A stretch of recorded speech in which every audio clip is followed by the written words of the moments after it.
অ্যান্টামোইবা histolytica, এটা এক ধরনের অ্যামিবা। কি বললাম? অ্যামিবা।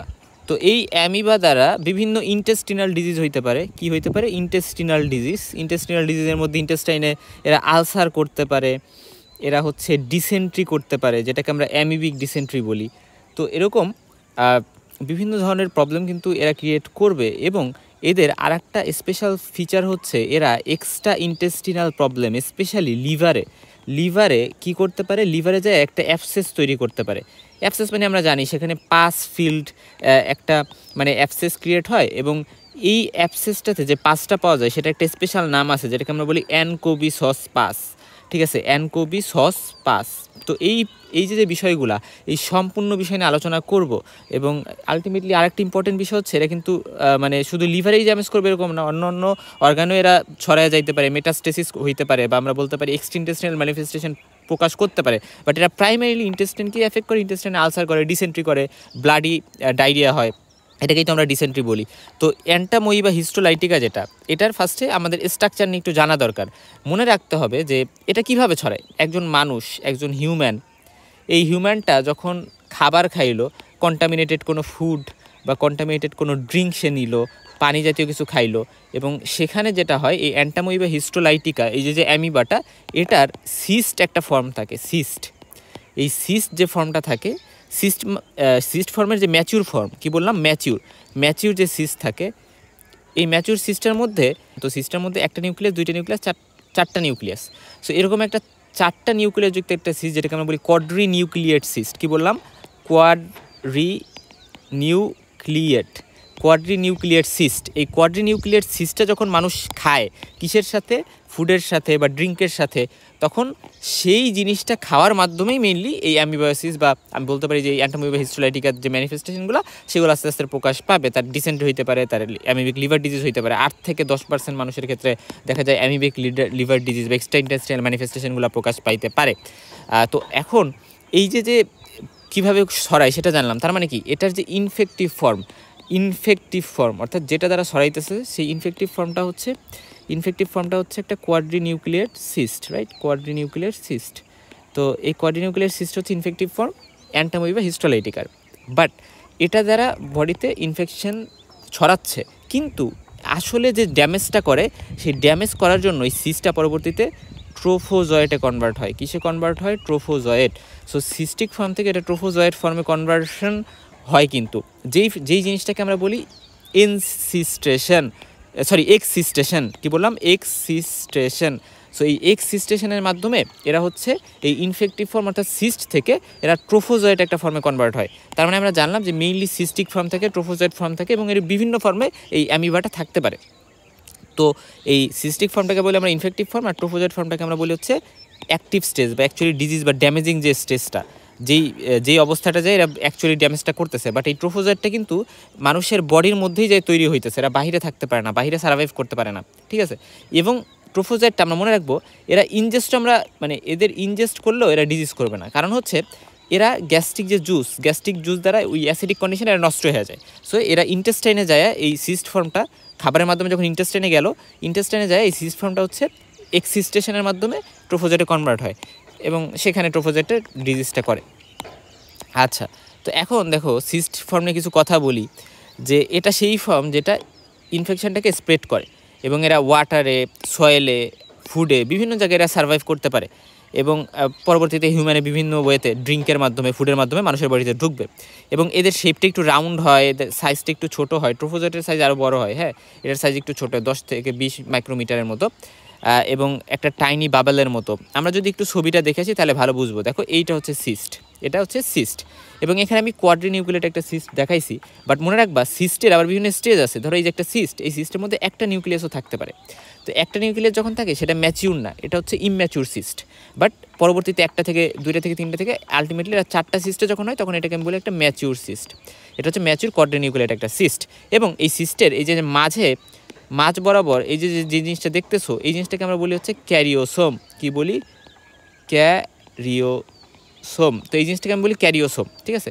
এবং দেখো এখানে কিছু থ্রেড লাইক স্ট্রাকচার এভাবে যাইতেছে, এবং এই জন্য এটাকে আমি cart cart wheel like appearance বলতে পারি। কার্ট হুইল লাইক অ্যাপিয়ারেন্স বলতে আমি বুঝাইতে চাইছি যে এখানে একটা জিনিস লক্ষ্য করো যে এখানে অ্যাপিয়ারেন্সটা কিন্তু চাকা থাকে না, চাকা ঠেলা গাড়ির চাকা বা চাকার মতো ওরকম একটা অ্যাপিয়ারেন্স কিন্তু এখানে পাওয়া গেছে। সো কার্ট হুইল লাইক একটা অ্যাপিয়ারেন্স থাকে। সো এটা হচ্ছে আমরা দেখলাম, হ্যাঁ। এবং এটাকে কাভার করে এখানে একটা সিস্ট ওয়াল থাকে। সো এই সিস্ট ওয়ালটা মেইনলি এটাকে প্রোটেকশন দেয়। সো প্রোটেকশন দিতে সিস্ট ওয়ালটা কিন্তু কাজ করে। সিস্ট ওয়াল থাকে যেটা এটাকে আউটার এনভায়রনমেন্ট থেকে প্রোটেক্ট করে, এবং এটাতে একটা নিউক্লিয়াস, দুইটা নিউক্লিয়াস, চারটা নিউক্লিয়াস, এভাবে কিন্তু নিউক্লিয়াস থাকে। এবং আলটিমেটলি চারটা নিউক্লিয়াস যখন থাকতেছে তখন এটাকে আমরা ম্যাচিউর সিস্ট বলতেছি, এবং এটাই আলটিমেটলি হিউম্যানকে ইনফেক্ট করে। এবং এ বাদেও এদের কিছু স্পেশাল জিনিস থাকে এই সিস্টের মধ্যে। এই যে তো নিউক্লিয়াস থাকলো, চারটা নিউক্লিয়াস থাকলো, তো চারটা নিউক্লিয়াস বাদে এই মাস দিয়ে কিছু জিনিস থাকে, তার মধ্যে আছে ক্রোমাটয়েড বার্স এবং গ্লাইকোজেন মাস। সো গ্লাইকোজেন থাকে, এরা এই গ্লাইকোজেন মাসের মধ্যে, ধরো এই গ্লাইকোজেন মাস আছে, এটার মধ্যে এরা ফুড স্টোর করে রাখে সিস্টের মধ্যে, হ্যাঁ, ফুড স্টোরেজ এটাকে আমি বলতে পারি। এবং যখন আমরা ধরো স্যাম্পল নিলাম, স্যাম্পল নিয়ে আমরা যে ইনফেকশন হয়েছে, তো এখন আমি স্যাম্পল নিলাম, স্যাম্পল হিসেবে স্টুল স্যাম্পল হইতে পারে। তো স্টুল স্যাম্পল নিয়ে আমি সেটাকে যদি আয়োডিনের সাথে মিশাই, আয়োডিন বলতে লুগোলস আয়োডিন, অর্থাৎ আয়োডিনটাকে আমরা একটু ডাইলিউট করে যখন লুগোলস আয়োডিন বানাই, এই লুগোলস আয়োডিনটাকে আমি স্টুল স্যাম্পলের সাথে মিক্স করলাম, এবং একটা গ্লাস স্লাইডে এই মিক্স স্যাম্পলটা নিয়ে আমি মাইক্রোস্কোপের নিচে যদি দেখি, তাহলে আমি সিস্ট দেখতে পারবো। সিস্টের কী দেখতে পারবো? এই সিস্টের গ্লাইকোজেন মাসটাকে ভালো করে দেখতে পারবো ইন্টারনালি বা ভালো করে। সো এই ল্যাব টেস্টে কিন্তু এভাবে আয়োডিন মাউন্ট বলি, এটাকে আমরা কী বলি? আয়োডিন মাউন্ট প্রিপারেশন, ঠিক আছে? সো এটাকে আমরা আয়োডিন মাউন্ট প্রিপারেশন বলি। আমরা স্যাম্পলের সাথে আমরা হচ্ছে লুগোলস আয়োডিন বা ডাইলিউটেড আয়োডিন আমরা মিশাই, ঠিক আছে? আচ্ছা, সো তাহলে আমরা জানলাম যে সিস্টেমের মধ্যে ক্রোমাটয়েড বার আর হচ্ছে গিয়ে গ্লাইকোজেন মাস থাকে। ক্রোমাটয়েড বার মানে রড লাইক স্ট্রাকচার, যেটা সিস্টেমের মধ্যে থাকে, এবং এগুলো প্রোটিন, আরএনএ এগুলো দ্বারা তৈরি থাকে। সো এই জিনিসটা ইম্পর্টেন্ট। এবং সিস্ট অনেক টাফ থাকে, এরা অনেক জায়গায় সার্ভাইভ করতে পারে, বডির আউটসাইডে সার্ভাইভ করতে পারে, এবং গ্যাস্ট্রিক অ্যাসিড দ্বারাও ধ্বংস হয় না, ঠিক আছে? এখন আসলে ট্রোফোজাইটের দিকে লক্ষ্য করো যে এদের একটা স্পেশাল জায়গা আছে যেটাকে আমরা বলি সিউডোপোডিয়াম। সো এই সিউডোপোডিয়ামের কারণে কিন্তু এটা ট্রোফোজাইটটা আমরা বলতে পারি যে এটা কিন্তু স্পেশাল। এবং এদের দেখো একটা জিনিস লক্ষ্য করো, এই যে জায়গাটা, এই জায়গাটাকে আমি বলতেছি অ্যাক্টোপ্লাজম, আর এই ভিতরের জায়গাটাকে আমি বলতেছি অ্যান্ডোপ্লাজম, ঠিক আছে? তাহলে অ্যাক্টোপ্লাজম মানে বাহিরের যে একটা কম্পার্টমেন্ট, আর অ্যান্ডোপ্লাজম মানে ভিতরের কম্পার্টমেন্টটা। তো অ্যান্ডোপ্লাজমের মধ্যে দেখো আবার একটা নিউক্লিয়াস আছে অ্যাজ ইউজুয়াল, এবং এখানে নিউক্লিয়াস বাদে এখানে কিন্তু এই যে একটা ক্যারিওসোম আছে, ক্যারিওসোম অ্যাজ ইউজুয়াল। ক্যারিওসোম বাদে কিন্তু দেখা যায় যে এখানে ইনজেস্টেড আরবিসি আছে, ঠিক আছে? ইনজেস্টেড আরবিসি আছে। সো এই জিনিসটা কিন্তু স্পেশাল আমাদের ট্রোফোজাইটের ক্ষেত্রে। এবং ইনজেস্টেড আরবিসি থাকা মানে এরা আমাদের হিউম্যানকে অ্যাটাক করে, হিউম্যান যে রেড ব্লাড সেল সেগুলোকে কিন্তু এরা খাইতে পারে, এবং এই যে রেড ব্লাড সেলকে এরা খাইতে পারে। সো এই ক্যাপাসিটিটা এদের আছে, এবং এই জিনিসটা থাকার মাধ্যমে আমরা বুঝতে পারি যাচ্ছে এটা হচ্ছে ইনভেসিভ ফর্ম বা ট্রোফোজয়েট, এবং এই ট্রোফোজয়েটটা কিন্তু আমাদের জন্য বডির জন্য হ্যাম্পার করে আর কি। ট্রোফোজয়েটটা মেনলি ড্যামেজটা করে। এরা মেনলি হিউম্যান বডিতে লিভ করে, গ্রো করে, এবং এরা ড্যামেজ করে ইন্টেস্টিনাল ওয়ালকে, এরা ইনভেট করে সেখানে ডিসেন্ট্রি করতে কিন্তু এরা হেল্প করে। এবং এরা ইরেগুলার শেপের হয়, এদের সাইজ একটু বড় হয় কম্পারেটিভলি সিস্টের থেকে, 12 থেকে 60 মাইক্রোমিটার পর্যন্ত হইতে পারে। এবং এদের এক্টোপ্লাজম থাকে, এন্ডোপ্লাজম থাকে সাইড, এবং দেখা যায় যে এন্ডোপ্লাজম যেটা এটা একটু গ্রানুলার লেয়ার, এখানে গ্রানিউল থাকে, এবং এখানে ফুড থাকে, এবং আদার স্ট্রাকচারের মধ্যে আমরা দেখছি ইনজেস্টেড আরবিসি থাকে। তো এখন আসো যে সিউডোপোডিয়া যেটা, এটা হচ্ছে আর্ম লাইক স্ট্রাকচারস, এবং এটা মুভ করতে এবং ফুডকে ক্যাপচার করতে কিন্তু হেল্প করে। আর ইনজেস্টেড আরবিসি যেটা, এটা রেড ব্লাড সেল খাইতে পারে, এবং মাঝে মানে প্রায়ই হচ্ছে রেড ব্লাড সেল খাইতে পারে, এবং এগুলা এদের মাঝে থাকে যেটা মাইক্রোস্কোপে আমরা দেখতে পারি, এবং এরা হার্মফুল নেচারের, এটা কিন্তু ইন্ডিকেট করে যাচ্ছে ট্রোফোজাইটের মধ্যে এটা আছে, মানে এটা ট্রোফোজাইট এবং এটা হার্মফুল নেচারের। আমরা যদি একটু ডিফারেন্স দেখি সিস্ট আর ট্রোফোজাইটের মাঝে, লক্ষ্য করবা যে সিস্টটা ওই যে ইনফেকশনটাকে স্প্রেড করতে হেল্প করে, ট্রোফোজাইটটা হচ্ছে ড্যামেজটা অ্যাকচুয়ালি করে, এটা একটু সাইজে ছোটো হয় সিস্টটা, ট্রোফোজাইটটা সাইজ একটু বড়, এটা রাউন্ড থাকে, এবং এটা ইরেগুলার থাকে, সিউডোপোডিয়াম থাকে। এটা বডির আউটসাইডে লিভ করতে পারে, এবং এরা গ্যাস্ট্রিক জুস দ্বারা ধ্বংস হয় না, বাট এরা কিন্তু বডির বাহিরে সার্ভাইভ করতে পারে না, এবং এদের 1 থেকে 4টা নিউক্লিয়াস থাকতে পারে, এবং 4টা যখন থাকে তখন সেটাকে আমরা কোয়াড্রিনিউক্লিয়েট ম্যাচিউর সিস্ট বলি। এটাই মেনলি ইনফেক্টিভ ফর্ম। আর এখানে মেনলি একটাই নিউক্লিয়াস থাকে, এবং এটাতে ক্রোমাটয়েড বার, গ্লাইকোজেন মাস এরকম কিছু স্পেশাল জিনিস থাকে। এখানে সিউডোপোডিয়া থাকে, ইনজেস্টেড আরবিসি থাকে, এবং এই জিনিসগুলো কিন্তু আমরা সবাই জানি যে সিস্টটা ফার্স্টে ঢোকে এবং সেটা ফুড ওয়াটারের মাধ্যমে ঢুকলো এবং ট্রোফোজাইটের ডিজিজটা করে এবং এইভাবে পরবর্তীতে আবার দেখা যায় যে ট্রোফোজাইটটা বিভিন্ন ড্যামেজ করবে, ইন্টেস্টিনাল ওয়ালে ড্যামেজ করবে, আলসার করতে পারে এবং পরবর্তীতে ট্রোফোজাইটটা কী হয়, ট্রোফোজাইটটা পরবর্তীতে আবার সিস্টে কনভার্ট হয়। ঠিক আছে, যখন আনফেভারেবল কন্ডিশন হয় তখন ট্রোফোজাইটটা আবার সিস্টে কনভার্ট হয়ে যায়, বা যখন একজন পার্সন যখন সেরে যাচ্ছে, কনভালেসেন্ট ফেজে যাচ্ছে, তখন আস্তে আস্তে আবার সিস্টে কনভার্ট হয়ে যায়, যেটাকে আমরা বলি এনসিস্টেশন। সো ট্রোফোজাইটটা যখন সিস্টে কনভার্ট হচ্ছে সেটাকে আমরা বলতেছি এনসিস্টেশন। আর এক্সিস্টেশন মানে কী ছিল, এক্সিস্টেশন মানে ছিল হচ্ছে যখন সিস্টটা ট্রোফোজাইটে হয়। ঠিক আছে, ওটাকে আমরা বলতেছিলাম। তো এনসিস্টেশন হয়ে পরবর্তীতে ফিসিস দিয়ে বের হয়ে যায় এবং আবারও সেই কন্টামিনেটেড ফুড ওয়াটারের মাধ্যমে সাইকেলটা কন্টিনিউ হয়। আচ্ছা, তো দেখো এখন আমরা যদি ওইটাকে একটু বলি যে কন্টামিনেটেড ফুড ওয়াটার দিয়ে ফার্স্টে ঢুকলো কোয়াড্রিনিউক্লিয়েটেড যে সিস্ট, সেটা পরবর্তীতে এরা গ্যাস্ট্রিক জুস দ্বারা এরা তো ডিস্ট্রয় হয় না, ট্রিপসিন দ্বারা এটা কিন্তু ইন্টেস্টাইনে যে ট্রিপসিন থাকে, এই ট্রিপসিন দ্বারা এরা কিন্তু কমপ্লিটলি ডিস্ট্রয় হয়ে যায়। আর গ্যাস্ট্রিক এইচসিএল এরা কী করে, এরা সিস্টলটাকে একটু সফট করে, আর ট্রিপসিন পরবর্তীতে এই সফট সিস্টলটাকে পুরো ডিস্ট্রয় করে দেয়। ফলে ভিতর থেকে হচ্ছে গিয়ে আমাদের যে মানে সিস্টের ভিতরের যে কন্টেন্ট সেগুলো বের হয়ে আসে এবং সেগুলো যখন বের হয়ে আসে টার্মিনাল আইলিয়াম বা সিকামে, তখন ওপেন হয়ে 4টা ট্রোফোজাইট কিন্তু রিলিজ করে এবং এই 4টা ট্রোফোজাইটটা পরবর্তীতে আরও নিউক্লিয়ার ডিভিশন করে এবং পরবর্তীতে 8টা ইয়াং ট্রোফোজাইট তৈরি হয়, যেটাকে আমরা অ্যামিবুলা নামে চিনি। 8টা ইয়াং ট্রোফোজাইট যখন থাকে এবং পরবর্তীতে এইগুলা টিস্যুকে ইনভেট করে, ইন্টেস্টিনাল যে এপিথেলিয়াল সেল থাকে, ঠিক আছে, ধরো এই যে ইন্টেস্টাইন, তো এখানে তো এপিথেলিয়াল সেল আছে, তো এপিথেলিয়াল সেলগুলোকে এরা ইনভেট করবে, লুমেন থেকে যে এই এপিথেলিয়াল সেলগুলোকে এরা আক্রমণ করবে। তো যখন আক্রমণ করবে তখন সেখানে আলসার হবে। ঠিক আছে, আলসার হবে এবং এই আলসারকে আমরা বলি ফ্লাস্ক লাইক আলসার, অর্থাৎ কাইন্ড অফ এরকম একটা আলসার থাকে, এই যে এইভাবে ভিতরে ঢুকে গিয়ে এরকম একটা ফ্লাস্ক লাইক আলসার করে, যেটা আমরা দেখবো ছবিতে। এবং ট্রোফোজাইটগুলো আরও মাল্টিপ্লাই করবে এবং এরা মিলে এই আলসারের যে মার্জিন সেখান দিয়ে এরা থাকে এবং এরা এভাবে কিন্তু ডিজিজটাকে কন্টিনিউ করে। এবং অ্যাডভার্স কন্ডিশন, যেমন যখন ডিহাইড্রেশন বা ইমিউন রেসপন্স আস্তে আস্তে বডি ক্রিয়েট করে ফেলতেছে, পার্সেন্ট আস্তে আস্তে সুস্থ হয়ে যাবে, সেই টাইমে এনসিস্টেশন হয়, অর্থাৎ ট্রোফোজাইটগুলো আর ড্যামেজ না করে এরা হচ্ছে সিস্টে কনভার্ট হয়ে যায় এবং সেই সিস্টটা কনভার্ট হয়ে যায় আমরা এনসিস্টেশন বলতেছি এবং পরবর্তীতে সেইগুলো আবার ফিজিস দিয়ে বের হয়ে যায়। ঠিক আছে, এবং এই ফিজিস দিয়ে বের হয়ে ফুড ওয়াটার এইগুলোতে কন্টামিনেট হয়ে আবার পার্সেন্টটাকে পার্সনে সরাইতে পারে। হ্যাঁ, সো এইগুলোই এখানে বলা হয়েছে আবার।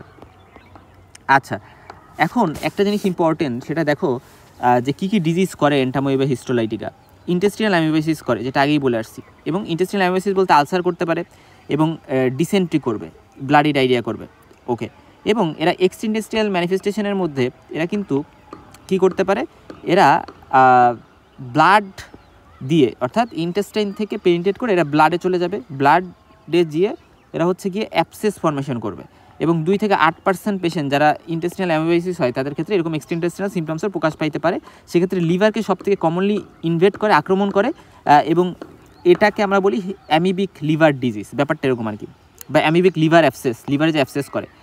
ঠিক আছে, এবং এটা পোর্টাল ভেইনের মাধ্যমে যায়, ব্লাডে পোর্টাল ভেইনের মাধ্যমে এরা লিভারে চলে যাবে, ইন্টেস্টাইন থেকে ভেদ করে, অর্থাৎ ইন্টেস্টাইন থেকে বের হয়ে এরা ব্লাডে যাবে এবং ব্লাড থেকে পরবর্তীতে এরা হচ্ছে চলে যাবে হলো গিয়ে আমাদের ইন্টেস্টাইনে না, লিভারে।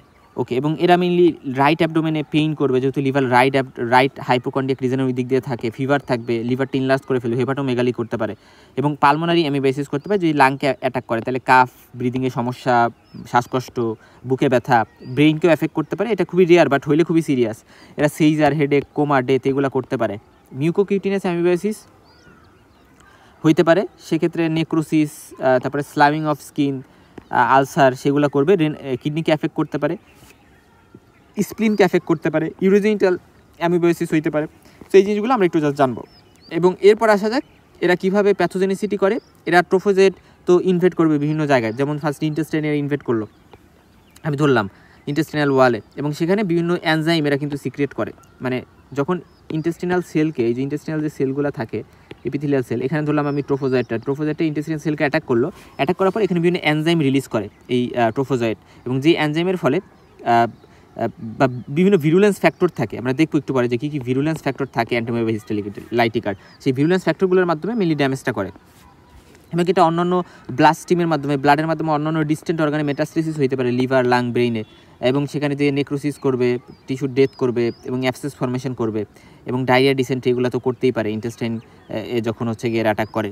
ঠিক আছে, এখন স্প্রেড কীভাবে করে, সাধারণত দেখা যায় যে হিউম্যান যারা মানে সিস্টটা স্টুলে পাস করে তারাই মেইনলি ইনফেকশন ছড়াবে। তো কারা পাস করে? সো মনে রাখবা ডিজিজটা হচ্ছে যারা কনভালেসেন্ট, যারা সেরে যাচ্ছে অসুখটা আস্তে আস্তে, তাদের ফিসিসের মাধ্যমে এই সিস্টগুলা বের হয়ে কন্টামিনেট করতে পারে, ওয়াটার ফুড কীভাবে ছড়াইতে পারে। অথবা যারা হেলদি ক্যারিয়ার, যাদের মধ্যে কোনো সাইন সিমটমস নাই, জাস্ট এটা ভিতরে রাইখে দিছে, তাদের ক্ষেত্রে তারাও কিন্তু সোর্স অফ ইনফেকশন হিসেবে কাজ করতে পারে। এই জিনিসটা আমরা জানলাম। এবং liver, lung, brain, spleen, urogenital tract, এই সকল জায়গায় এরা ইন্টেস্টাইন বাদেও এফেক্ট করতে পারে। মেনলি তো ইন্টেস্টাইনকে এফেক্ট করে। এখন কী কী ভিরুলেন্স ফ্যাক্টর থাকে যেগুলোর কারণে অ্যাকচুয়ালি এই অ্যান্টামোeba হিস্টোলিটিকের ডিজিজটা করতেছে বা টিস্যুগুলোকে অ্যাটাক করতেছে, সেখানে নেক্রোসিস করতেছে, অ্যাবসেস ফর্মেশন করতেছে বা আলসার করতেছে ইন্টেস্টাইনে। তো এটার পেছনে থাকে হচ্ছে অ্যামিবিক ল্যাকটিন অ্যান্টিজেন। এটা এদের আউটার যে লেয়ার থাকে সেখানে মেনলি থাকে। এবং অ্যামিবোপোর, সিস্টিন প্রোটিয়াস, তারপরে হাইড্রোলাইটিক বিভিন্ন এনজাইম, নিউরামিনেডেস, তারপরে হচ্ছে মেটালোকোলাজেনিয়াস, তারপরে থায়োরিডক্সিন রিডাক্টেজ সিস্টেম, এরকম বিভিন্ন কিছু থাকে যেগুলো আলটিমেটলি কী করতেছে দেখো, যেগুলা হোস্টের সাথে অ্যাডিশন হেল্প করতেছে এইটা, তারপরে কমপ্লিমেন্ট রেজিস্ট্যান্স করতেছে। আলটিমেটলি বিষয়টা দাঁড়াচ্ছে যে এই কমপ্লিমেন্ট রেজিস্ট্যান্স বলতে বোঝাইছে যে আমাদের যে ইমিউন সিস্টেমের কমপ্লিমেন্ট আছে সেটাকে কাজ করতে না দিয়ে এরা সার্ভাইভ করতেছে, ঠিক আছে। এবং অ্যামিবোপোরস বলতে এরা আয়ন চ্যানেল ক্রিয়েট করতেছে এবং সেল লিকেজ লাইসিস করতেছে। অর্থাৎ যে সেল থাকে হিউম্যানের যে সেলকে এরা অ্যাটাক করবে সেখানে লাইসিস করে, মানে সেখানে পোর ক্রিয়েট করবে এবং পোর ক্রিয়েট করে সেখান দিয়ে কিন্তু লিকেজ করে সেলটাকে ডিস্ট্রাকশন করার পেছনে এটা রোল প্লে করবে।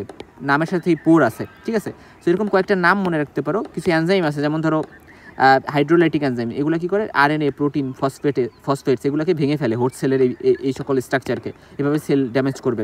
সো এইভাবে এরা এই সকল ফ্যাক্টরের কারণে এরা কিন্তু ড্যামেজ করতে পারে। সেই কয়েকটা ফ্যাক্টর তোমার একটু মনে রাখা লাগবে। এরপরে আসা যাক যে কী কী সাইন সিমটমস প্রকাশ পায় এই অ্যামিবায়োসিস হইলে। অ্যামিবিক ডিসেন্ট্রি হবে, অর্থাৎ ব্লাড এবং ব্লাডের সাথে মিউকাস এবং পাস সেল এরকম জিনিসগুলো স্টুলের সাথে বের হবে, ঠিক আছে। এবং মিউকাসের কারণে একটু অয়েলি স্টুল পাবো আমরা। তার পাশাপাশি ডায়রিয়া হবে, এবং ডায়রিয়া হইলে মিলে এটা ব্লাডি ডায়রিয়াই হয়, ঠিক আছে। এটাকে আমরা অ্যামিবিক ডিসেন্ট্রি বলি। এবং ফিভার থাকতে পারে low grade to moderate grade, অনেক হাই গ্রেড ফিভার ইউজুয়ালি থাকে না। পেটে হালকা ব্যথা হবে, স্পেশালি লোয়ার অ্যাবডোমেনে ব্যথা হতে পারে। টেনেসমাস মানে পায়খানা করার সময় অনেক বেশি ব্যথা হচ্ছে, এটাকে টেনেসমাস বলি। প্রোস্ট্রেশন মানে খুবই উইকনেস বা দুর্বলতা থাকবে, ওয়েট লস হইতে পারে, এই জিনিসটা ইম্পর্টেন্ট। এবং significant loss of body weight হইতে পারে কিন্তু। এবং ক্রনিক যাদের অ্যামিবায়োসিস আছে তাদের ক্ষেত্রে মাঝে মধ্যে মানে ডায়রিয়া হইতে পারে। এখানে পেইন, ফিভার এগুলা ছাড়াই কিন্তু ডায়রিয়া হবে, এরকম অকেশনাল। এবং এরা অনেক মাস ধরে কিন্তু পারসিস্ট করতে পারে যদি ট্রিটমেন্ট ঠিকভাবে না দেওয়া হয়। এবং যারা অ্যাসিমটোমেটিক কেরিয়ার হিসেবে কিন্তু এরা থাকতে পারে, এবং এরা কিন্তু সোর্স অফ ইনফেকশন হিসেবে কাজ করে কোনো সিমটম এদের না থাকলেও, ঠিক আছে। এই যে বলছিলাম না, এখানে আলসারটা হচ্ছে ফ্লাক্স শেপড আলসার। দেখো এই যে হচ্ছে একটা ফ্লাক্স শেপড একটা আলসার আমরা দেখলাম। এবং আলসার সম্পর্কে আরও কিছু কথা যদি বলি, অ্যাকিউট আলসারের ক্ষেত্রে এটা শুধু মিউকোসাতে লিমিটেড থাকে, মিউকোজাল যে লেয়ারটা থাকে সেলের সেখানে, এবং কোনো স্কার ফর্মেশন না করে এরা সেরে যাবে, ঠিক আছে। এবং দেখা যায় যে যদি ডিপলি আমরা চিন্তা করি তাহলে এরা সাবমিউকোসা বা মানে ডিপ আলসার যদি হয় তাহলে সাবমিউকোসা আর ডিপার এরা ঢুকে যেতে পারে, এবং এরা স্কার তৈরি করে কিন্তু তারপরে সেরে যায়, একটা স্কার বা একটা দাগ রেখে যায়। আর লোকেশন হচ্ছে এরা মেইনলি ইলিওসিক্যাল যে জায়গাটা বা সিগময়েড্রাল রেক্টাল রিজন, এই সকল জায়গায় মেইনলি ইলিওসিক্যাল রিজনটাতেই মেইনলি আলসার বেশি পাওয়া যায়, ইলিয়াম আর সিকামের জাংশনে। হ্যাঁ, সিকাম হচ্ছে লার্জ ইন্টেস্টাইনের পার্ট আর ইলিয়াম হচ্ছে স্মল ইন্টেস্টাইনের লাস্ট পার্ট। এবং জেনারেলাইজড ক্ষেত্রে দেখা যায় যে ইন্টার লার্জ ইন্টেস্টাইনে কিন্তু একেবারে অ্যানাল স্ফিন্টার পর্যন্ত এরা কিন্তু আলসারটা থাকতে পারে। এবং ফ্লাক্স শেপড আলসার হয়, এবং এদের হচ্ছে পিনহেড সাইজ হচ্ছে পিনহেড মানে একেবারে ছোটো থেকে 1 ইঞ্চি পর্যন্ত হইতে পারে। এবং মার্জিন হচ্ছে র্যাক থাকে, আন্ডারমাইন্ড থাকে, অর্থাৎ এইভাবে ভিতরে যেহেতু ঢুকে গেছে তাই এটাকে আমরা আন্ডারমাইন্ড বলি, ঠিক আছে। মানে এরকম তো নাই, এরকম তো আলসারটা না, আলসারটার ক্ষেত্রে ভিতরে ঢুকে গেছে এই জন্য আন্ডারমাইন্ড, ঠিক আছে। এবং র্যাক্ট থাকে, অ্যাব্রো থাকে। এবং এক্ষেত্রে নেক্রোটিক ম্যাটেরিয়াল থাকবে যেটা ইয়েলো বা ব্ল্যাক কালারের হইতে পারে। মাইক্রোস্কোপিতে আমরা মনে রাখবো যে নেক্রোসিসটা সেন্ট্রালি থাকবে আর আশপাশ দিয়ে পেরিফেরিতে হচ্ছে ট্রোফোজাইট পাবো, অর্থাৎ সেন্ট্রালি আমরা এখানে নেক্রোসিস পাবো আর পেরিফেরি এখান দিয়ে হচ্ছে পেরিফেরিতে আমরা ট্রোফোজাইট পাবো, ঠিক আছে। এই জিনিসটা ইম্পর্টেন্ট মাইক্রোস্কোপিক্যালি। এবং কমপ্লিকেশন হিসেবে এরা হিলিং হয়ে যেতে পারে স্কার রেখে, যদি ডিপ আলসার হয় তাহলে স্কার থাকবে, আর যদি ডিপ আলসার না হয় সুপারফিশিয়াল হয় তাহলে স্কার থাকবে না। এবং কোনিক লেশন এরা কনভার্ট হতে পারে। আর কোনিক আলসারের ক্ষেত্রে বাবেল যেটা বা ইন্টেস্টাইনটা অনেক বেশি থিক করে ফেলতে পারে, লুমেনটা ন্যারো হয়ে যাইতে পারে, এবং আশেপাশে যে অর্গানগুলো আছে সেগুলোর সাথে লাগাই দিতে পারে, অ্যাডহেশন বা লাগাই দেওয়া যে বিষয়টা। তারপরে ডিপ আলসার হইলে পারফোরেশন হইতে পারে, পারফোরেশন হয়ে ফুটা হয়ে যাওয়া, হেমোরেজ হওয়া, পেরিটোনাইটিস হওয়া, পেরিটোনাইটিস হয়, এবং সেক্ষেত্রে পেরিটোনাইটিস আবার লোকাল হতে পারে, জেনারেলাইজড হতে পারে, এবং অ্যাবসেস হতে পারে, ঠিক আছে, এবং স্লাভিং বা গ্যাংগ্রিন এখানে হতে পারে। সো এরকম কয়েকটা কমপ্লিকেশন মনে রাখবা। অ্যামিবিক ডিসেন্ট্রি আর ব্যাসিলারি ডিসেন্ট্রির মধ্যে কিছু ডিফারেন্স আমাদের একটু জানতে হবে, যে অ্যামিবিক ডিসেন্ট্রি যেটা, এটার ক্ষেত্রে স্লো হয়, এটা স্লো শুরু হয়, বাট ব্যাসিলারি ডিসেন্ট্রি হুটহাট করে অ্যাকিউট শুরু হবে এবং এটা গ্রাজুয়ালি বা স্লোলি শুরু হয়। এবং অ্যামিবিক ডিসেন্ট্রিতে ফিভার ইউজুয়ালি থাকে না, বাট এটাতে থাকে, কারণ আমরা জানি ব্যাসিলারি ডিসেন্ট্রি ইউজুয়ালি ব্যাকটেরিয়া দ্বারা হয়, ঠিক আছে, মেনলি সিগেলা দ্বারা। তো এখানে ফিভারের একটা বিষয় থাকে, এবং টক্সিসিটি এখানে অ্যাবসেন্ট থাকে, বাট এখানে কিন্তু প্রেজেন্ট থাকে, কারণ এখানে টক্সিন দ্বারা এই ফিভার হইতে পারে, মানে এই ডিসেন্ট্রিটা হইতে পারে, কারণ সিগা টক্সিন আছে যেটা কিন্তু এই ডিজিজটা করতে পারে। বা আমাদের অ্যান্টেরোপ্যাথোজেনিক ইকোলাই বা মানে ওভারঅল কথা অ্যান্টেরোপ্যাথোজেনিক ইকোলাই যদিও ব্যাসিলারি ডিসেন্ট্রি করে না, বাট কিছু টক্সিন মিডিয়েটেড ডিসেন্ট্রি কিন্তু ব্যাকটেরিয়া দ্বারা হয়, এজন্য এখানে আমরা বলি টক্সিসিটি থাকে। টেনেসমাস এখানে প্রেজেন্ট থাকে, অর্থাৎ এখানে পেইনফুল থাকে, এখানে অতটা টেনেসমাস থাকে না, হ্যাঁ, মানে আমাদের অ্যামিবিক ডিসেন্ট্রিতে। এবং ফ্রিকোয়েন্সিতে দেখা যায় যে ব্যাসিলারি ডিসেন্ট্রিতে ফ্রিকোয়েন্সিটা একটু বেশি থাকে, ঠিক আছে, মানে অ্যামিবিক ডিসেন্ট্রির থেকে 10 বারেরও বেশি প্রতিদিন যাইতে পারে একজন। স্টুল অ্যামাউন্টটা দেখা যায় যে এখানে অনেক বেশি পরিমাণে কিন্তু পাওয়া যায়, অর্থাৎ অ্যামাউন্টটা অনেক কোপিয়াস হয় হচ্ছে অ্যামিবিক ডিসেন্ট্রিতে। এবং স্টুলে ব্লাড কিন্তু এখানে একটু কম থাকে, বাট ব্যাসিলারি ডিসেন্ট্রিতে একটু বেশি থাকবে, দুর্গন্ধ বেশি থাকবে অ্যামিবিক ডিসেন্ট্রিতে, এবং স্টুল কালার ডার্ক রেড থাকবে। এবং স্টুলটা দেখা যায় যে যেই পটের উপরে টয়লেটটা করা হয় সেই পটের সাথে একেবারে লেগে আসে, স্টিকি হয়ে আসে। এটা অ্যামিবিক ডিসেন্ট্রির ক্ষেত্রে যেটা হয় যে এখানে পটের সাথে একটু কম লেগে থাকে, বাট ব্যাসিলারি ডিসেন্ট্রির সাথে ভেরি স্টিকি থাকে, অনেক বেশি লেগে থাকে, এবং এক্ষেত্রে ব্রাইট রেড কালারের হয় স্টুলটা। এটাতে তেমন দুর্গন্ধ থাকে না ব্যাসিলারি ডিসেন্ট্রিতে। ব্যাসিলারি ডিসেন্ট্রির যে স্টুলটা সেটা অ্যালকালাইন হয়, অর্থাৎ কিছু ক্ষারীয় হয়। অ্যামিবিক ডিসেন্ট্রিতে অ্যাসিডিক হয়। এখানে কোনো ট্রোফোজয়েড থাকবে না, কিন্তু অনেক বেশি পাসসেল কিন্তু থাকে, যেহেতু ব্যাকটেরিয়াল, রাইট। এখানে কিন্তু আমরা ট্রোফোজয়েড পাবো। এখানে আরবিসিগুলো ক্লাম্পে থাকে, অর্থাৎ মানে ক্লাস্টারে থাকবে, কোনো নির্দিষ্ট কোনো সিকোয়েন্স নাই, বাট দেখা যায় যে এখানে রোল্যাক্স ফর্মেশন করে থাকে, অর্থাৎ একটার পর একটা এভাবে। সো এভাবে রোল্যাক্স ফর্মেশন করে আরবিসিগুলো থাকে। এবং বাকি ডিফারেন্সগুলো তোমরা একটু দেখে নিবা, হ্যাঁ, আমি আর কিছু বলবো না। বাট এখানে আরেকটি ইম্পর্টেন্ট কথা হচ্ছে অ্যামিবিক ডিসেন্ট্রিতে কিছু মানে ফিকাল ম্যাটার কিন্তু থাকে, এবং এখানে মিউকাস ব্লাডও থাকে। বাট ব্যাসিলারি ডিসেন্ট্রিতে মেইনলি মিউকাস আর ব্লাড থাকে, ফিকাল ম্যাটার কিন্তু তেমন থাকে না বললেই চলে। সো এই জিনিসটা আমরা একটু মাথায় রাখবো। এরপর আসা যাক কীভাবে ডায়াগনোসিস করবো। ডায়াগনোসিসে আমরা মেইনলি স্টুল নিব, মনে রাখবো। স্টুল নেওয়ার পাশাপাশি আমরা 3টে স্যাম্পল নেওয়া ট্রাই করবো, কারণ এই অ্যামিবাগুলা সাধারণত দেখা যায় যে ইন্টারমিটেন্টলি, অর্থাৎ কিছুক্ষণ পর বা একটা সময় পর ইন্টারমিটেন্টলি এরা শেড হয়। এজন্য 3টে স্যাম্পল নেওয়া বেটার, এবং স্যাম্পল কালেকশানে 1 ঘন্টার মধ্যে এক্সামিনেশন করতে হবে। এবং সেক্ষেত্রে ম্যাক্রোস্কোপিক্যালি বা চোখেই উইদাউট মাইক্রোস্কোপ আমরা ফাউল স্মেলিং, দুর্গন্ধযুক্ত, ডার্ক ব্রাউন, সেমিসলিড স্টুল পাবো, এবং সেখানে ব্লাড, মিউকাস এগুলো থাকতে পারে, এবং এটা অ্যাসিডিক হয়, এবং এটা কন্টেনারের সাথে অনেক বেশি লেগে থাকে না ব্যাসিলারি ডিসেন্ট্রির মতো বা ব্যাকটেরিয়া ডিসেন্ট্রির মতো। তো এবং এখানে আমরা মাইক্রোস্কোপিক্যালি মোটাইল ট্রোফোজয়েড পাবো। এখানে মোটিলিটি থাকবে, কারণ সিউডোপোর যেহেতু থাকে, এবং এখানে এটা স্যালাইন মাউন্টে, অর্থাৎ আমরা স্যালাইন মাউন্ট বলতে 0.9% NaCl যেটা বা নর্মাল স্যালাইন যেটা, এটাকে আমরা একটা গ্লাস স্লাইডে 1 ফোঁটা নিয়ে এটার মধ্যে আমরা স্যাম্পলটা বা স্টুলের স্যাম্পলটা মিক্স করি, এবং ফলে স্লাইড আর স্টুলের স্যাম্পল মিলে যে জিনিসটা হলো এটাকে আমরা মাইক্রোস্কোপের নিচে দেখি, এটাকে বলি স্লাইন মাউন্ট। আর এখানে যখন আমরা স্লাইনের পরিবর্তে আমরা হচ্ছে লুগোলস আয়োডিন যদি নেই বা ডাইলিউটেড আয়োডিন যদি নেই, তাহলে সেটাকে আমরা বলতেছি আয়োডিন মাউন্ট। এখানে আমরা সিস্ট পাবো, হ্যাঁ, আর এখানে পাবো ট্রোফোজয়েড। এই দুটো জিনিস মাথায় রাখবো, এবং সিস্টের মধ্যে গ্লাইকোজেন জিনিসটা আমরা ভালো করে দেখতে পারি আয়োডিন মাউন্টে। তারপরে অ্যাকিউট কেসে মেনলি ট্রোফোজয়েড পাওয়া যায়, ক্রনিক কেসে সিস্ট পাওয়া যায়, এই কথাগুলো একটু মাথায় রাখবা। আর আরবিসি ক্লাম্প অবস্থায় থাকে, এবং পার্সেল অত বেশি পাওয়া যায় না, ফিউ পাওয়া যায়, কারণ ব্যাসিলারি ডিসেন্ট্রিতে বেশি পার্সেল পাওয়া যায়। এবং কালচার ইউজুয়ালি রুটিনলি করা হয় না। ইমিউনোলজিক্যালি ইলাইসা করা যেতে পারে অ্যান্টিজেন ডিটেকশনের জন্য, পিসিআরের ডিএনএ ডিটেকশনের জন্য আমরা পিসিআর করতে পারি, এটা অনেক সেন্সিটিভ, হ্যাঁ। আচ্ছা, তা বাদে হচ্ছে ব্লাড স্পেসিমেন নিয়ে আমরা অনেক বেশি লিউকোসাইটোসিস দেখতে পারি, এবং অ্যান্টিবডি ডিটেকশনের জন্য ইলাইসা, তারপরে হচ্ছে IFA, TH এরকম বিভিন্ন টেস্ট করা যেতে পারে, এবং বায়োপসি করা যেতে পারে, সিগমোইডোস্কোপি গাইডেড বায়োপসি। তো এটা মেনলি ট্রোফোজয়েড রিভিল করবে, অর্থাৎ কোনো এক্সট্রা ইন্টেস্টিনাল যেগুলো, সেগুলোর ক্ষেত্রে আমরা টিস্যু কালেক্ট করে আমরা এভাবে কিন্তু বায়োপসি করে আমরা ট্রোফোজয়েড দেখার জন্য এরকম টেস্ট করতে পারি। এখন দেখো, যদি ডিসেন্ট্রি হয় তাহলে আমরা স্টুল কালেক্ট করবো, যদি লিভার অ্যাবসেস হয় তাহলে পাস, ওই যে অ্যানকোবিসস পাস যেটা ওইটা, তারপরে লিভার বায়োপসি এগুলো করতে পারি। এবং যদি লাং অ্যাবসেস হয় তাহলে কিন্তু স্পুটাম কালেক্ট করব, আর যদি ব্লাড ইনফেকশন হয় তাহলে ব্লাড কালেক্ট করব, মানে যদি ব্লাডে ছড়াই থাকে তাহলে ব্লাড কালেকশন করব।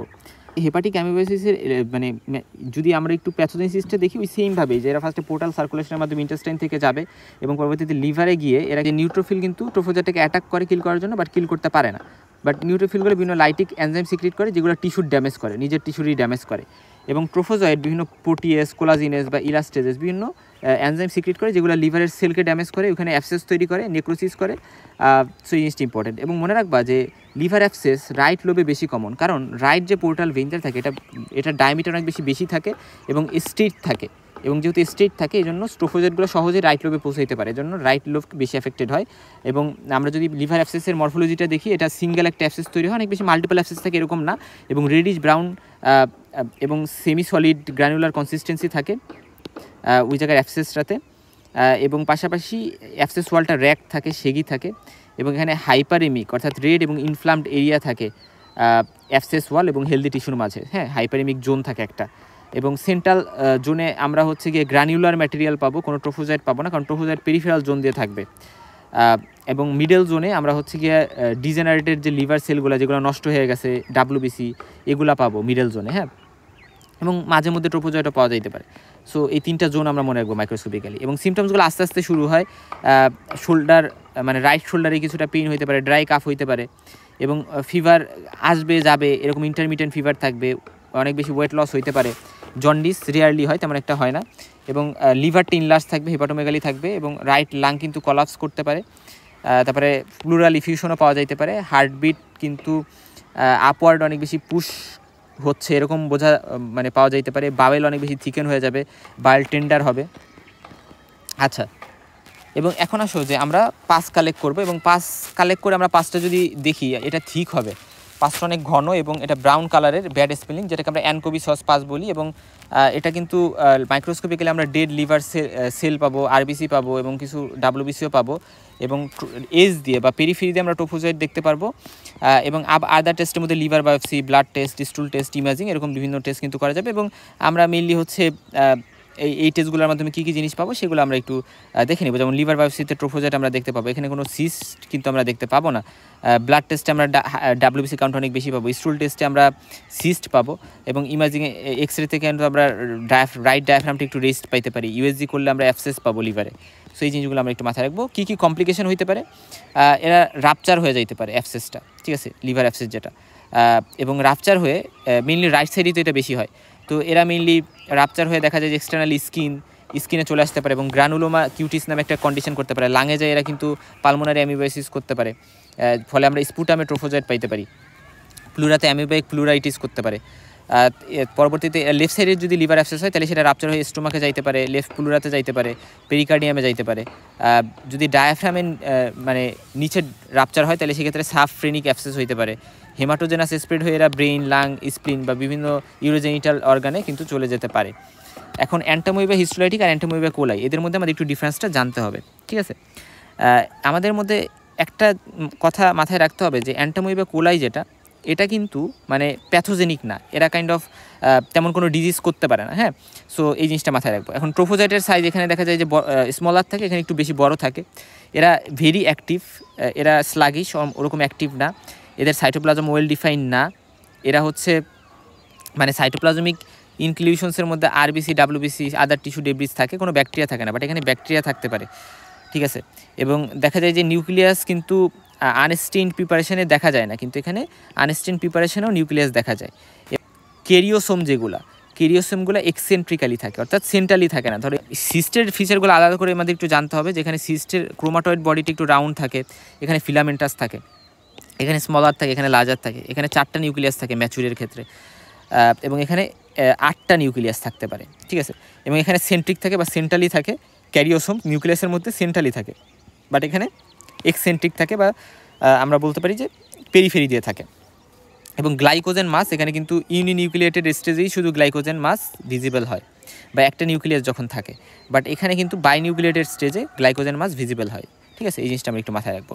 এখন কিভাবে আমরা এই অ্যান্টেমোয়েবা কোলাই এবং অ্যান্টামোয়েবা হিস্টোলাইটিকের মধ্যে ডিফারেন্স করব। একেবারে 100% কনফার্মেটরি ডিফারেন্সের জন্য আমরা এই কয়টা টেস্ট করতে পারি: মনোক্লোনাল অ্যান্টিবডি বেসড ইলাইসা, RFLP বা restriction fragment length polymorphism, isoenzyme electrophoresis, PCR sequencing, এই জিনিসগুলো করা যেতে পারে। এই জিনিসগুলো জাস্ট একটু মাথায় রাখবা।